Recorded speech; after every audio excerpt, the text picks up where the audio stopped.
Hi there everyone, welcome back. So now it's time for today's personal finances tip.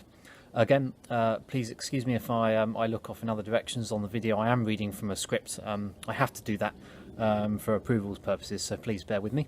So today's tip, are you an employee that sometimes has to fork out their own money for workplace expenses? Does that apply to you at all? Here's a few examples. Okay, so scenario one, you might be an employed sales professional who has to use their own car for business travel. Perhaps your employer doesn't pay any expenses at all for this, or maybe they pay you something. They pay you perhaps a mileage allowance, but it's less than the HMRC standard rate, which is 45p per mile up to 10,000 miles, 25p above that. Or a second scenario, you might be an employed plumber, electrician or carpenter, and you have to buy your own tools for work. Or third scenario, you might work in a role where you need to wear a uniform, and rather than it being provided by your employer, you had to buy your own. All reasonably common scenarios.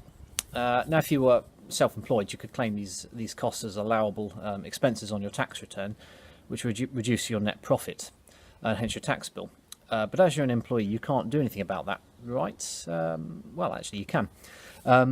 If you search on the HMRC website, you can find a P87 form. This enables you to claim income tax relief on employment expenses without having to do a full tax return.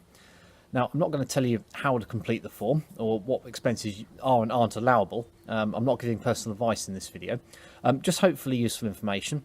The one thing I will tell you, though, is to keep copies of receipts or any expenditure for your records. So the P87 form, that's this week's tip. Feel free to leave a comment after the video. Thanks for listening.